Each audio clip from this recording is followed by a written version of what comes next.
मराठा समाजाचा ओबीसी मध्ये सरसकट समावेश व्हावा या मागणीसाठी मोहोळ तालुक्यातील वडवळ ग्रामस्थांच्या वतीने मुंडन आंदोलन करत सरकारचा निषेध करण्यात आला।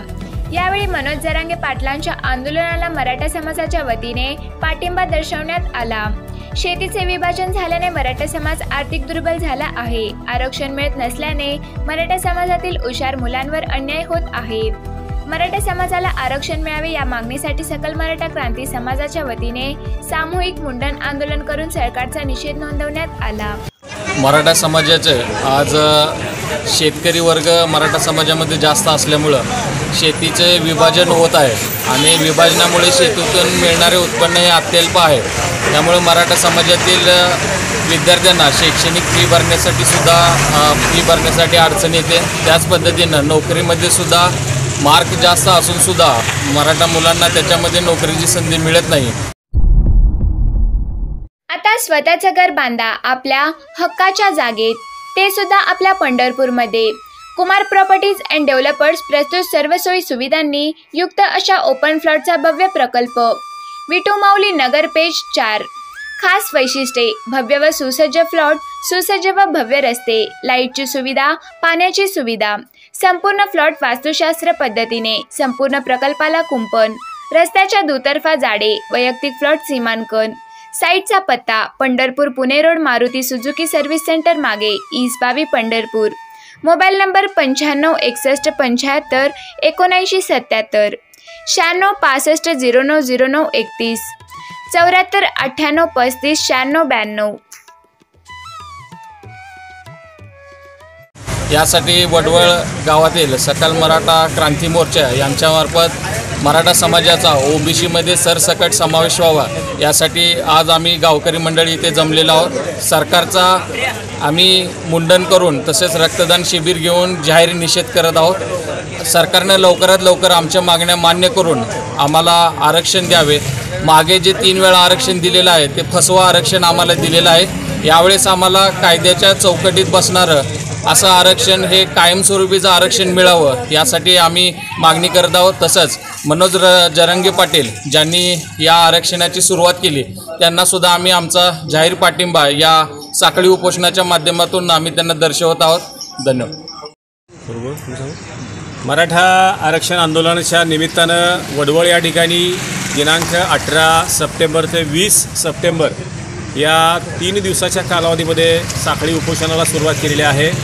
मनोज जरांगे पाटील यांनी मराठा आरक्षण आंदोलनासाठी जे सुरुवात केली होती तर त्या आंदोलनाला पाठिंबा देण्याच्या निमित्तानं हे आंदोलन आमचं सुरू आहे। आणि सामाजिक आरक्षण किंवा शैक्षणिक आरक्षण हे मराठा समाजाच्या हक्काचं आरक्षण आहे। म्हणजे इतरांना न्याय मिळत असताना जर मराठा समाजावरती अन्याय होत असेल तर मराठा समाज आणखी किती काळ शांत बसणार। तर मराठा समाजाच्या सहनशीलतेची परीक्षा सरकारनं बघू नये। आणि आता हे जर खेड्यापाड्यातून जर आंदोलन सुरू झालं तर त्याची धग सरकारला बसल्याशिवाय राहणार नाही। कारण मराठा आरक्षण आंदोलन हा फक्त शहरापुरता विषय होता। आज फक्त मोठमोठ्या शहरामध्ये आंदोलन व्हायची, पण आता वडवळमधल्या युवकांनी घराघरामध्ये जाऊन की हे मराठा आरक्षण का गरजेचं आहे किंवा याचे फायदे आपल्या पुढच्या पिढीसाठी काय आहेत हे सांगितलेलं आहे। आणि सर्वच समाज बांधवांना मी कळकळीची विनंती करेन की जसं तुम्हाला तुमच्या हक्काचं आरक्षण मिळालेलं आहे त्याबद्दल मराठा समाजाने कधीच आक्षेप नाही घेतला। मराठा समाजाला फक्त एवढंच वाटतं की एक मोठा भाऊ म्हणून सर्व समाज हा सुखी समाधानी राहावा। त्याप्रमाणे सगळ्या समाजाला पण हे वाटलं पाहिजे की आमच्या खांद्याला खांदा भिडवून लढणारा मराठा समाज जो संख्येनं जरी जास्त असला तरी आर्थिकदृष्ट्या किती मागास आहे याची उदाहरणं आपल्या सगळ्यांना आपल्या आजूबाजूला पाहायला मिळतात। कुणीही एखादा असेल इतर समाजामधला त्यांनी आपल्या आजूबाजूला मराठा समाज कुटुंबाचं थोडं त्यांनी सर्वेक्षण करावं, मग त्यांच्या लक्षात येईल की आज त्या समाजामधल्या मुलामुलींची काय अवस्था आहे, शिक्षणाच्या बाबतीत का मागास राहतोय।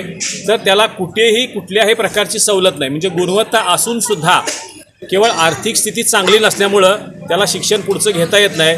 आणि आज जर शिक्षण महाग झालं असेल तर मग या महाग झालेल्या शिक्षणामध्ये मराठा समाजामधल्या मुलामुलींनी काय शिकायचंच नाही का। आणि मग तो आत्तापर्यंत कुणबी आहे आणि कुणबी म्हणून सगळ्या जगाला पोचण्याचं काम त्यानं केलं। आणि मग जेव्हा त्याला त्याच्या हक्काचं काय मिळण्याची वेळ येते तेव्हा सगळ्या समाजानं सुद्धा मराठा समाजाच्या पाठीमागे आपली ताकद लावणं गरजेचं आहे. आणि मी सगळ्याच लोकांना हे आवाहन करेन की मराठा समाज हा कधीही कुठल्याही जाती धर्माच्या विरोधामध्ये नाही, तर मराठा समाज हा सगळ्यांना सोबत घेऊन जाणारा, पुढे घेऊन जाणारा, म्हणजे फक्त स्वतःची प्रगती नाही तर आपण सगळे मिळून एकमेकांची प्रगती करूया, एकमेकांना सहकार्य करूया अशी भावना घेऊन जाणारा समाज आहे. तर या आंदोलनाच्या निमित्तानं मी सरकारला या ठिकाणी सांगू इच्छितो की जर तुम्ही संविधानानं दिलेलं आरक्षणची जे डॉक्टर बाबासाहेब आंबेडकरांनी संविधानामध्ये आरक्षण दिलेलं आहे ते आरक्षण देण्यामध्ये फक्त तुमची टाळाटाळ आहे, काही तिथे छुपे रुस्तुम बसलेले आहेत त्याच्यामुळे टाळाटाळ होते. महाराष्ट्राच्या एका भागामध्ये कुणबी म्हणून जर मराठा समाजाला आरक्षण असेल तर आम्ही काय महाराष्ट्राच्या बाहेर आहोत का? मग महाराष्ट्रामधल्या सरसकट मराठा समाजाला हे आरक्षण मिळावं ही आमची साधी मागणी आहे. आणि ही मागणी पूर्ण करण्यासाठी जोपर्यंत या लोकसभेच्या विधानसभेच्या निवडणुका आहेत तोपर्यंत मराठा आरक्षणाची ही धग आंदोलनाची कायमस्वरूपी अशीच राहणार आणि खेड्यापाड्यात जाऊन आम्ही हे आंदोलन अधिक तीव्र करण्याचा प्रयत्न करणार आहोत. मी मराठा समाजातील तरुणांना अजून एक विनंती करेन की आपण आत्महत्येचा मार्ग स्वीकारू नका, कारण आता संविधान आहे आणि संविधानानं आपल्याला दिलेला जो हक्क आहे तो समजून घ्या आणि तो हक्क मिळवण्यासाठी संघर्ष करा.